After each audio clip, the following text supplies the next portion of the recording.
안녕하십니까. 오현웅입니다. 75기 경위 공채 시험 필기 시험이 합격자 발표까지 끝난 그런 상황입니다. 그래서 내년도 76기 오한마 경찰학 커리큘럼을 좀 설명드리려고 나왔습니다. 여러분, 제가 이 경찰학 카페를 좀 운영하고 있습니다. 하루 총경의 경찰학 교실이라고 해서요. 다음에 있는 카페고요. 이 카페에다가 어떤 질문이라든가 또는 상담 이런 글을 적어주시면 하여튼 24시간을 넘기지 않고 답변을 드리려고 하고 있습니다. 그래서 많이 이용해 주시면 좋을 것 같습니다.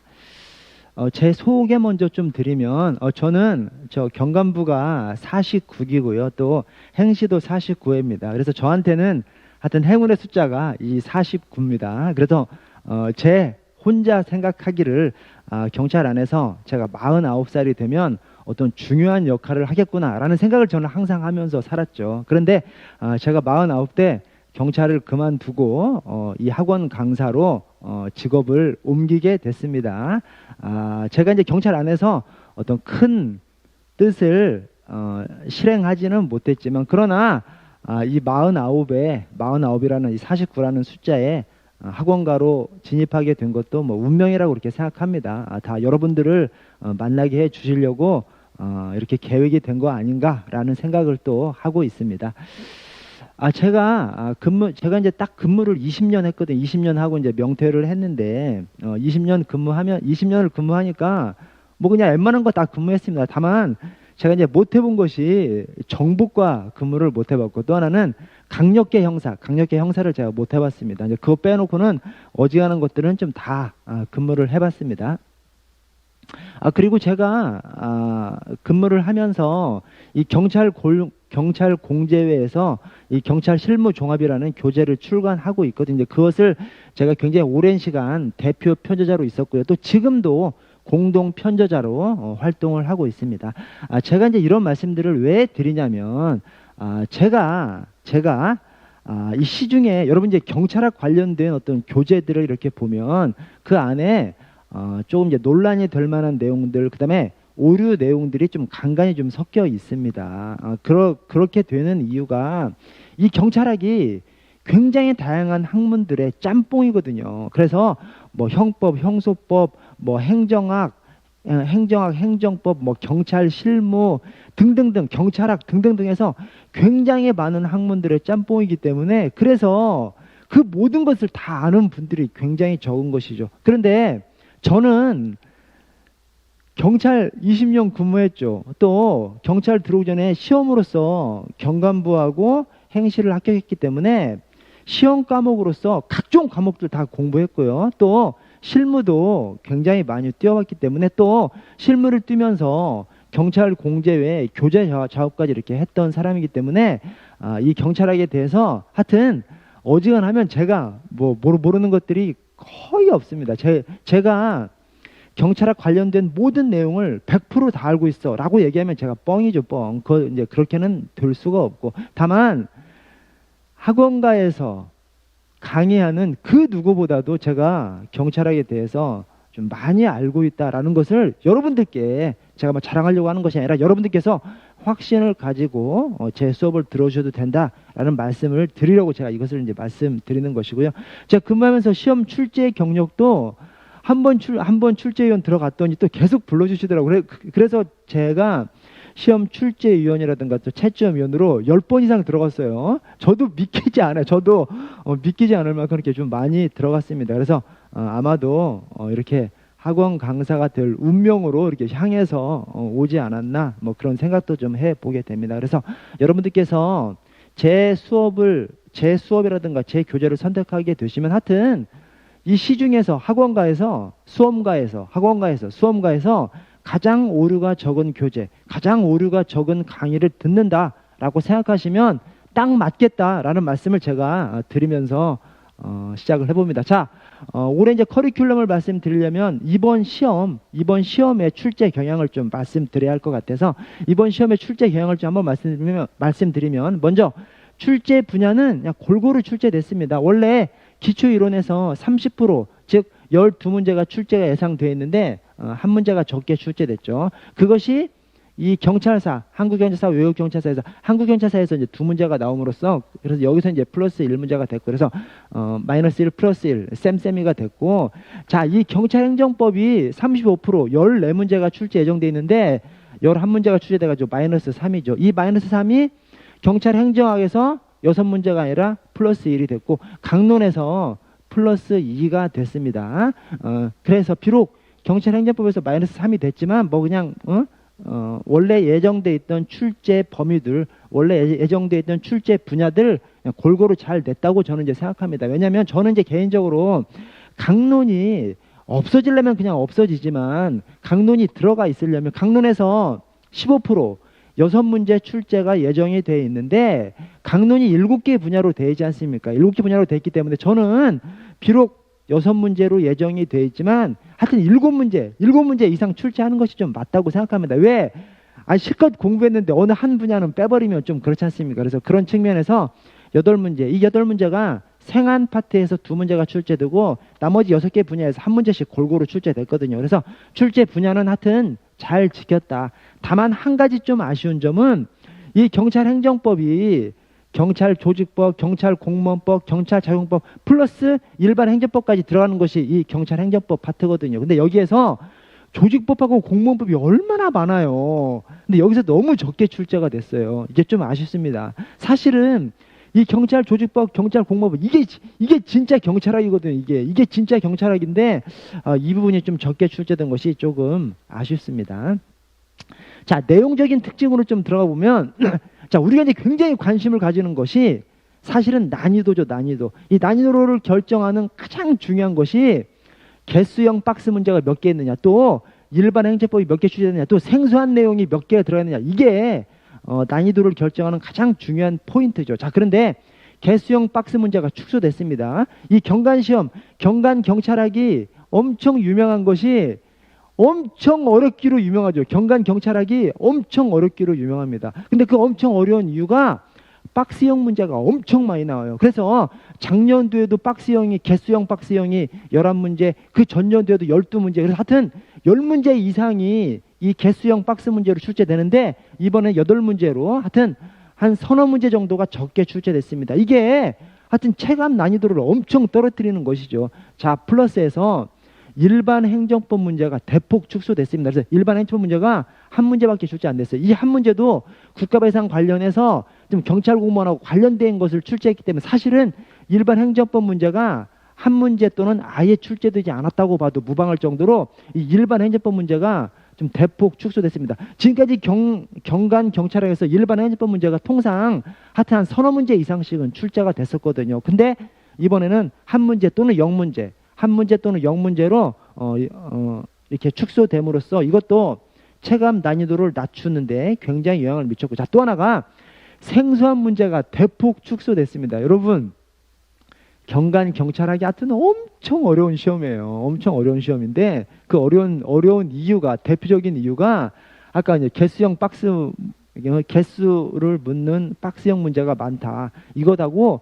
생소한 문제를 왜 이렇게 많이 내는지 모르겠어요. 그냥 뭐 듣도 보도 못한 걸 막 구석구석에 엄청 출제하는데 이번에는 하여튼 오한마 기본서를 기준으로 했을 때 한 4문제 정도가 생소한 문제입니다. 작년에는 제가 솔직히 말씀드리면 작년에는 10문제 이상이었어요. 오한마 기본서 기준으로 10문제 이상이 생소한 내용으로 다 그냥 깔아버렸다니까요. 근데 그것이 4문제 정도로 축소돼버리니까. 그래, 다만 이 4문제만은 아니에요. 또 지문 한두 개가, 이 4문제 말고 다른 문제에서 지문 1개씩 정도가 생소한 내용이 포함되어 있는 문제가 한 2-3문제가 좀 더 있습니다. 그래서 하여튼 4문제 플러스 알파, 4문제 플러스 알파가 생소한 문제로 그동안 생소한 문제의 비율에 비하면 생소한 문제가 대폭 축소됐습니다. 그래서 체감 난이도가 대폭 하향됐습니다. 체감 난이도가 엄청 떨어졌어요. 경찰학만 봤을 때.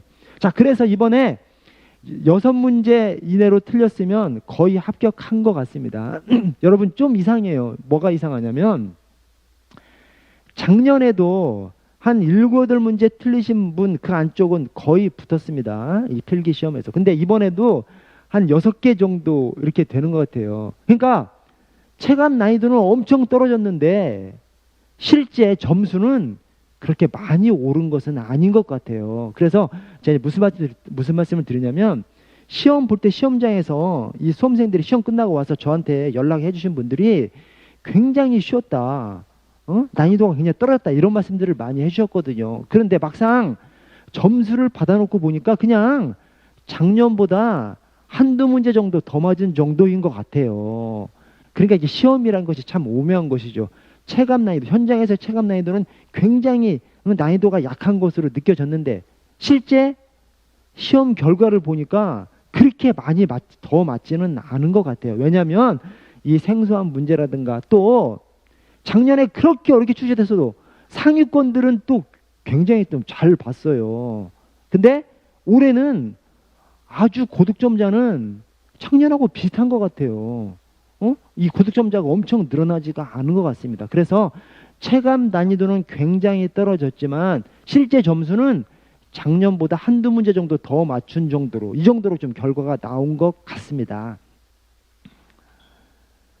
자, 그래서 오한마 경찰학 이제 커리큘럼을 한번 보시면 자, 먼저 9월 말부터 기본 강의를 하고요. 이 기본 강의를 오한마 기본서로 하고 그다음에 내년 3월 달에 문제풀이 강의라는데 이 문제풀이 강의는 기출문제집 플러스 알파로 그렇게 진행하도록 하겠습니다. 그리고 마지막에 이 동영 모의고사 진행하도록 하겠습니다. 자, 이번 커리큘럼의 특징이 작년 기본 강의가 26회였거든요. 뭐 문제풀이 강의는 17회 똑같습니다. 그래서 작년에 기본 강의가 26회였는데 30회로 4회나 늘어났습니다. 그래서 여러분 지금 이제 이 프라임 경위 공채반이 올해부터 그러니까 이번 76기부터 월요일부터 토요일까지 수업하는 것이 아니라 월요일부터 금요일까지 수업을 한다고 합니다. 자, 그런데 저는 이 기본 강의가 이때 추석 기간이 이 안에 들어가 있어요. 근데 저는 그냥 월요일부터 토요일까지 하도록 하겠습니다. 왜 그러냐면 여러분 30회나 진행하기 때문에 26회에서 30회로 늘어나기 때문에 아주 세부적인 것까지 조금 더 자세하게 강의를 드릴 수 있을 것 같아요. 자, 그런데 어떤 교재를 딱 보기 시작해서 강의를 시작해서 아니 한 달 안에 끝내줘야지 이거를 막 한 달 반 넘게 질질 끌면 그것이 이 학습에 결코 보탬이 되지 않는다고 생각합니다. 그래서 저는 그냥 추석 연휴 그냥 쫙 이어서 해버릴 겁니다. 쫙 이어서 월요일부터 토요일까지 일요일만 쉬고 일주일에 하루 정도만 쉬고 월요일부터 토요일까지 쫙 이어가지고 그냥 파파박 이렇게 끝내버리도록 그렇게 하겠습니다. 자, 그리고 이 문제풀이 강의 때 이 기출문제집 플러스 알파를 교재로 합니다. 그런데 여러분 제 문제집 이름이 그냥 기출문제집이 아니라 기출문제집 플러스 알파예요. 왜 알파가 왜 들어가냐? 문제집을 기출문제집 보고 그 다음에 다른 문제집을 또 봐? 어떻게 그렇게 봅니까? 그냥 문제집 하나로 끝내야죠. 그래서 제 기출문제집 안에는 기출문제만 들어가 있는 것이 아니라 교수님 교재에 있는 문제도 좀 들어가 있고 또 공제외 실무종합 문제집에 있는 문제도 조금 이제 들어가 있고 그 다음에 제가 개인적으로 만든 변형한 문제도 조금 들어가 있어가지고 이 알파 문제가 추가로 좀 포함되어 있습니다. 그래서 저는 이 문제집 하나로 그냥 끝내버릴 수 있도록 만드는 것이 이 기출문제집 플러스 알파입니다. 그걸 기반으로 해서 문제풀이 강의를 하도록 하겠습니다. 자, 이 새해 커리큘럼의 바탕에 드는 교재들의 개정 방향이 아까 올해 출제 경영하고도 이게 맞물린 얘기입니다. 그래서 자, 먼저 분량을 과도하지 않도록 그렇게 하려고 할 생각입니다. 제 기본서가 굉장히 너무 분량이 많다 이렇게 말씀하시는 분들이 계세요. 그런데 여러분 제 기본서가 760페이지밖에 안 돼요. 제 기본서가 원래 900페이지가 넘었었습니다. 근데 그거를 제가 재작년에 한 150여 페이지를 쫙 줄여버렸어요. 이 강론이 줄어들면서 강론을 대폭 줄여버렸습니다. 그래서 760페이지밖에 안 돼요. 많지 않습니다, 여러분. 이 어떤 교재가 분량이 많다라고 얘기하려면 1000페이지는 넘어가야 분량이 많은 것이죠. 그래서 제 기본서가 굉장히 많은 것을 담고 있으면서도 한 760페이지 정도 되는데 이것을 하여튼 더 늘어나지는 않도록 할 거예요. 더 늘어나지 않게 하면서 어떻게 하려고 그러냐면 자, 분량이 더 늘어나지는 않게 하면서 총론은 강화하려고 합니다. 어떤 것을 강화하려고 하냐면 주요 법령 조문이 누락되어 있는 것이 있으면 주요 법령 조문은 그냥 싸그리 다 좀 넣으려고 합니다. 이제 어떤 말씀이냐면 제가 제 스스로는 좀 수험생들 편의를 위해서 이 시험에 나올 만한 조문만 좀 넣어놓고 시험에 나오지 않을 만한 조문들은 좀 이렇게 좀 빼놨거든요. 근데 우리 경관 시험의 특징이 시험에 안 나올 것만 같은 그냥 구석구석에 있는 조문을 좀 출제하는 것이 경관 시험의 좀 특징입니다. 그래서 중요한 법령이 있잖아요. 예컨대 유해성 경찰 장비 규정이라든가 또는 뭐 경지법은 당연하지만 경지법 시행령이라든가 또는 경찰 감찰 규칙이라든가 또는 경찰 인권보호 규칙이라든가 이런 것들은 그냥 싸그리 다 넣어서 공부를 하시는 것이 맞는 것 같아요. 그래서 그런 중요 법령 규칙에서 제가 시험에 출제되지 않을 것이라고 제 스스로 판단해서 제외시켜놨던 조문들은 싸그리 다 넣으려고 생각하고 있습니다. 자, 그러면서 추가로 출제 유형급 교수님 교재 내용 중에서 우리가 봐야 할 것들은 조금 더 넣고 플러스해서 일반 행정법 내용이나 강론을 최적화하려고 하는데 이 최적화하는 말이 다른 말이 아니라 조금 줄이려고 합니다. 그래서 일반 행정법 안에서 이제 이 일반 행정법이 우리 경찰학 안에 포함된다고 이제 공지가 된 다음에 시험이 실제 몇 년 있었지 않습니까? 그걸 보면 대략적인 경향이 나오거든요. 그 경향 속에서 일반 행정법 내용이 일반 행정법 전체를 요약해가지고 제가 넣어놨거든요. 근데 그 중에서 일부 불필요한 것들은 조금 삭제하도록 하겠습니다. 강론 역시 조금 불필요한 부분은 조금 더 추가로 더 삭제하도록 하겠습니다. 그렇게 해서 총론은 더 확대하면서 일반 행정법 파트하고 강론을 조금 줄임으로써 이 페이지 분량은 거의 좀 유지하는 것으로 그렇게 하도록 하겠습니다. 자, 제5한마 경찰학 교재들의 특징이 있어요. 그 특징이 먼저 출제 유형급 교수님의 교재 중에서 우리가 꼭 봐야 할 것들 일부를 제가 포함을 시켜놨습니다. 저 뒤에서 제가 다시 설명드릴게요. 자, 그리고 암기문구 표시해 놓은 것이 제 교재들의 특징입니다. 제가 이 암기문구 표시한 것 때문에 엄청 욕을 좀 많이 먹었어요. 뭐냐면 제가 암기문구 넣어놓은 것을 굉장히 좋아하시는 분들이 있으세요. 굉장히 좋아하는 수험생들이 있고 또 굉장히 싫어하는 수험생들이 있습니다. 이렇게 공부를 이해 위주로 하는 수험생들은 암기문구 막 중간중간 적혀있는 걸 또 싫어하더라고요. 그런데 여러분, 시험이라는 것이 뭡니까? 이 두꺼운 교재를 그냥 통으로 어떻게 익히냐고 중간중간 교두보를 싹 감으로써 교재 전체를 익히는 겁니다. 그래서 중간중간 교두보를 쌓는 것이 바로 이 암기문구 이런 것들이거든요. 그래서 이 암기문구는 하여튼 시험이라고 하면 암기문구는 엄청 중요한 거예요. 어떤 시험을 준비하기 시작한다라고 하면 곧 암기문구를 뭐 두 문자를 따든 어떻게 하든 암기 시작하는 것이 바로 시험 공부의 시작인 것이죠. 그래서 하여튼 제 교재에는 암기문구가 많이 담겨 있고요. 또 플러스해서 핵심 설명 키워드를 좀 표시를 해놨습니다. 자, 뒤에서 다시 설명드리겠습니다. 그리고 제 기출문제집에는 아까 설명드렸던 대로 그냥 기출문제만 담아놓은 것이 아니라 출제 예상문제까지 함께 포함시킴으로써 그래서 제 문제집 이름이 기출문제집 플러스 알파인 것이죠. 그래서 그 점을 좀 감안해 주시고 제가 이것을 조금 더 자세하게 설명드리면 제가 출제 유형급 교수님 교재를 반영했다는 것이 이런 겁니다, 여러분. 자, 여러분 이 법치국가 경찰 개념을 나타내는 법령 및 판례가 1조의 크지경이거든요.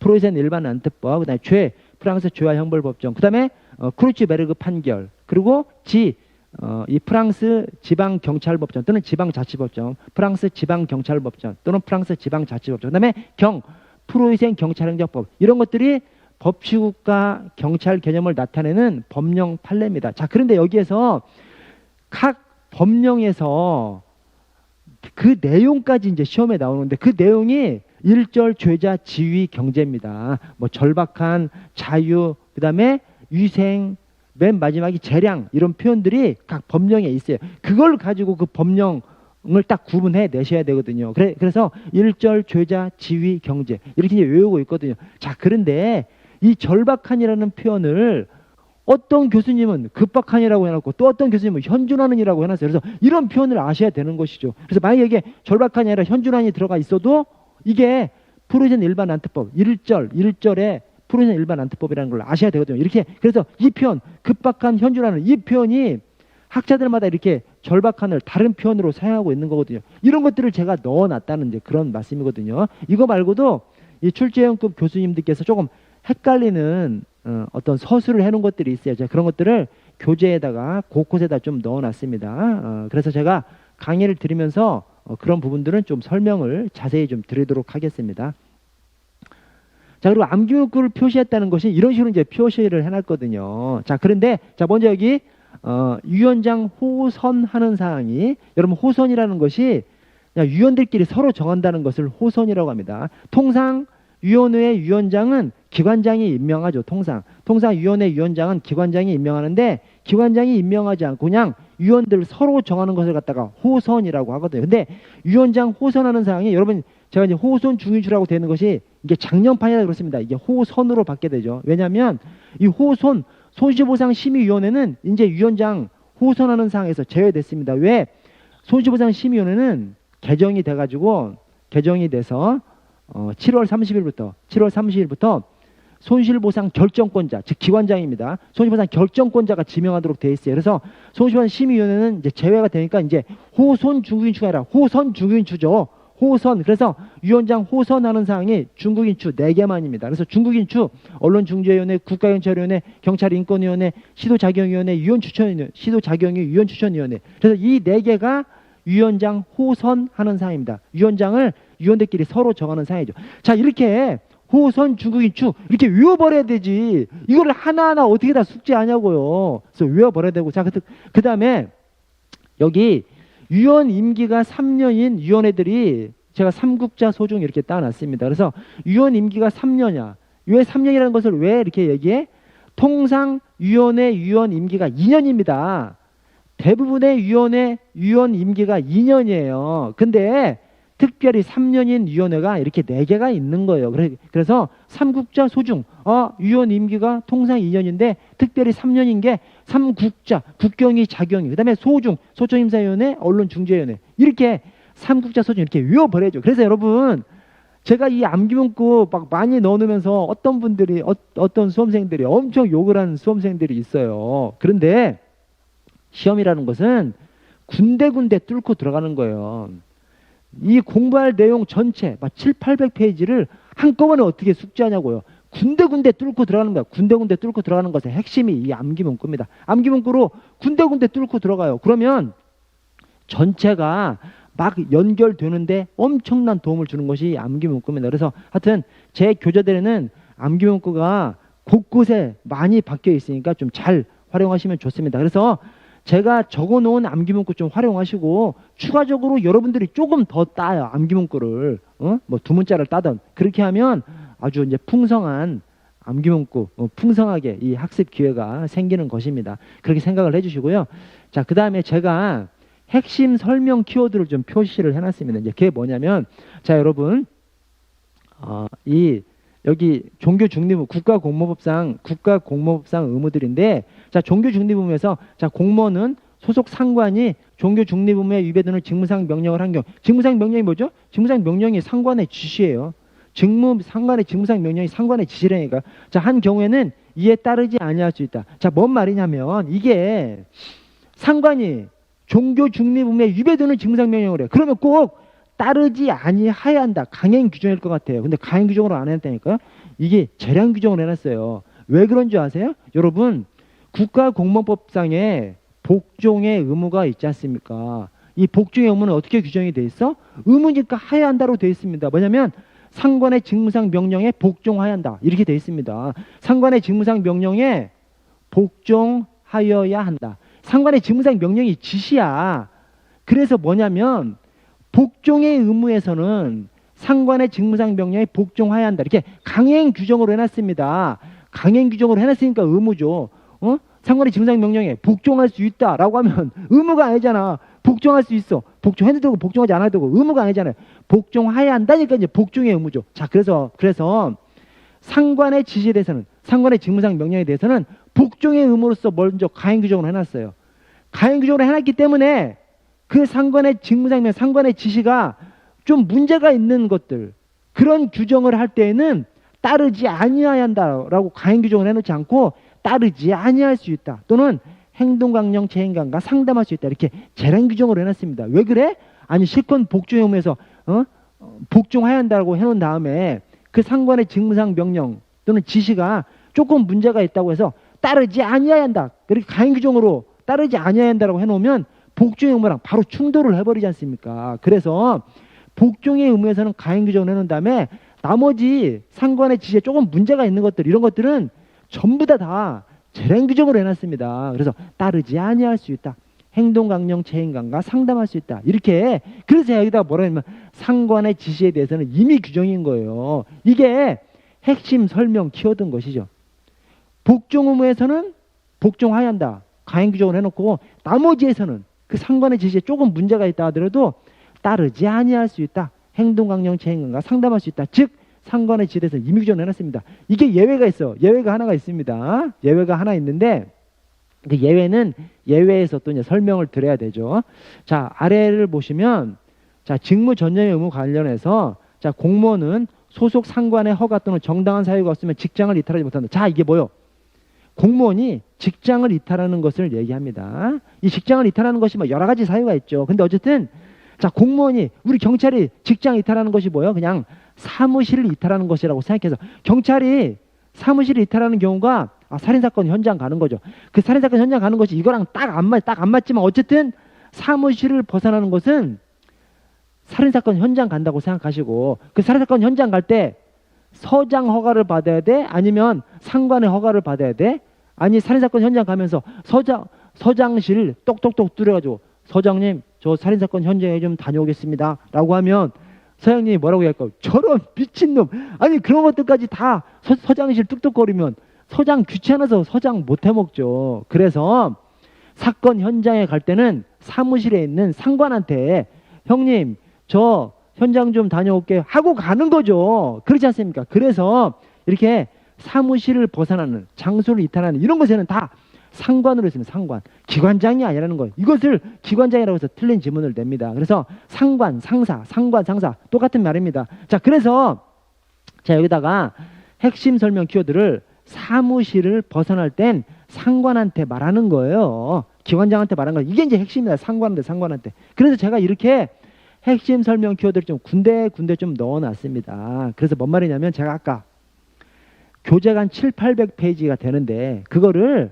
한꺼번에 어떻게 머릿속에 담냐고. 어떻게 담아야 돼? 하나는 반복을 통해서 담아야 되는 것이고 또 하나는 군데군데 교두부를 쌓아서 뚫고 들어가는 겁니다. 그 교두부를 쌓는 것이 암기문구라든가 이런 핵심 키워드라든가 이런 것들이 되는 겁니다. 그래서 이런 것들을 활용해서 함께 공부해 나가시면 좀 능률적인 공부가 되실 수 있을 거라 생각합니다.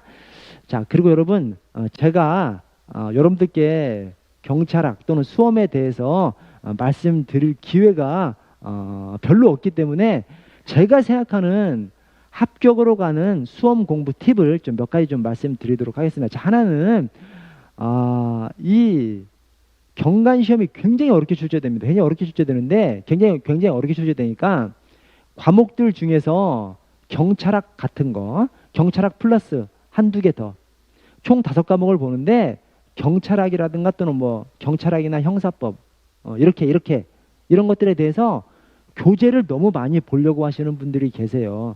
그렇게 안 됩니다. 그래서 왜냐? 인간의 두뇌는 한계가 있지 않습니까? 그래서 더 많이 보면 기억할 것 같지만 더 많이 보면 오히려 아무것도 기억을 못하는 거예요. 조금 축소를 시켜야 그 안에 있는 것들을 기억할 수가 있습니다. 좀 더 축소시켜서 더 많이 반복해야 되는 거죠. 그래서 우리 경찰학 준비는 이론서 한 권에다가 문제집 한 권을 정해요. 그리고 이론서 한 권, 문제집 한 권도 이 공부 취향이 수험생들마다 다 다릅니다. 어떤 수험생들은 자 객관식 시험을 준비하는데 어떤 수험생들은 이론서를 중심으로 공부를 하시는 분이 계시고 어떤 분들은 객관식 문제를 봐야만 객관식 시험 준비가 머릿속에 들어오시는 분들이 계세요. 그러면 자기 취향에 맞춰서 둘 중에 한 권을 주교재로 해서 이 주교재는 시험 때까지 최소 10회독 이상 해야 되죠. 그리고 이제 나머지 한 권은 부교재로 삼으셔서 나머지 한 권은 한 2~3회독 정도, 시험 때까지 한 2~3회독 정도로 그냥 곁들여주는 정도로 헷갈릴 때 찾아보는 용도로 그 다음에 중간중간 좀 곁들여서 보는 정도로 그렇게 삼으시면 딱 맞습니다. 그래서 두 권을 정한 다음에 한 권은 주교재로 그냥 시험 때까지 시험 날까지 최대한 10회독 이상 최대한 반복하는 거죠. 나머지 한 권은 부교재로 삼으셔가지고 한 2~3회독 정도 해주신다고 이렇게 생각하시면 되겠습니다. 이렇게 가닥을 좀 잡으시고 자, 그 다음에 시험 공부의 핵심이 다독입니다. 여러분 다독. 여러분 저도 그렇고 여러분들도 그렇고 우리 대부분은 천재는 아니잖아요. 여러분 천재가 아닌데 그 두꺼운 7, 800페이지 드는 것을 서너 번 읽고 대여섯 번 읽고 시험장에서 기억해 내리라고 생각하는 것은 넌센스입니다, 여러분. 그래서 여러분들이나 저나 천재가 아니기 때문에 천재가 아닌 사람들은 시험 보기 전까지 10회독 이상은 해야 시험장에서 기억하는 거예요. 더더군다나 우리 경관시험은 구석구석에서 많이 출제되기 때문에 더더욱 그렇습니다. 최소 10회독 이상을 해야 되는 겁니다. 10회독 이상 하려면 빨리빨리 읽어야 됩니다. 빨리빨리 읽어야 더 많이 읽을 수 있죠. 그래서 여러분 다독을 해야 되는데 다독을 하려면 빨리 많이 읽어야 돼요. 그래서 여러분 시험 공부하면서 핵심이 이겁니다.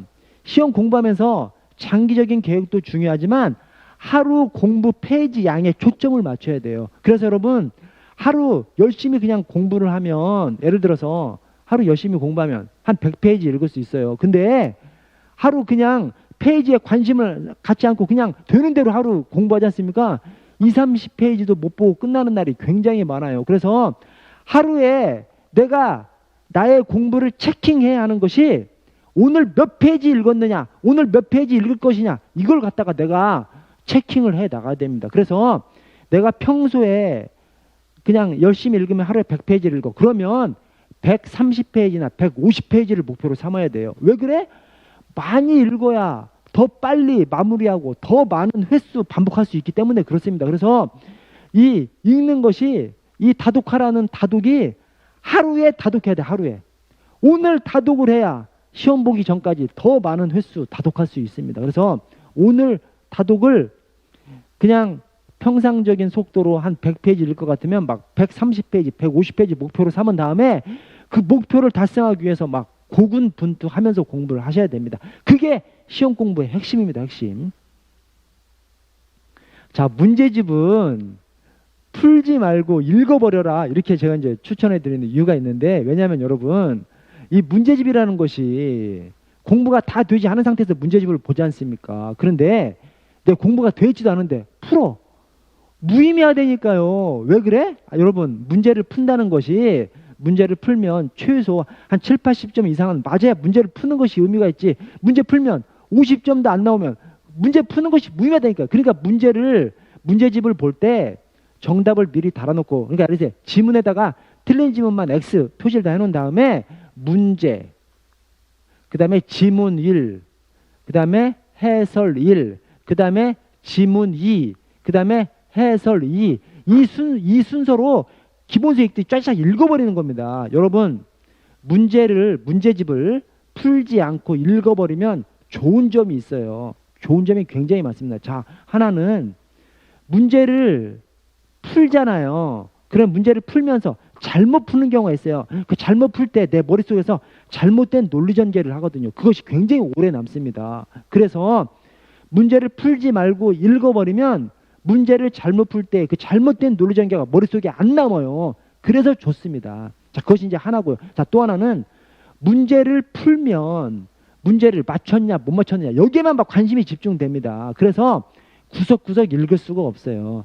문제를 푸는 것보다 문제를 읽는 것이 해설 구석구석을 더 아주 깊숙하게 더 상세하게 읽을 수 있는 것이 풀지 않고 읽는 것입니다. 자, 그리고 세 번째 장점이 문제를 풀지 않고 읽어버리면 시간 소모가 엄청 단축돼요. 문제를 풀고 또 다시 읽으려면 시간이 엄청 소모되거든요. 근데 처음부터 답 달고 쫙 읽어버리면 시간 소모가 엄청 단축됩니다. 즉 더 많이 반복할 수 있는 기본이 됩니다. 그래서 시간 소모를 굉장히 단축할 수 있는 장점이 있고요. 자, 마지막으로 문제를 풀지 않고 읽는 것이 문제를 푸는 것보다 문제를 읽는 것이 훨씬 스트레스가 적습니다. 그래서 우리가 공부를 해 나가면서 이 슬럼프에 엄청 빠지거든요. 중간중간. 근데 슬럼프에 왜 빠져? 고통스러우니까 슬럼프에 빠지는 거예요. 근데 문제를 풀려면 책상에 앉기가 싫어요. 왜?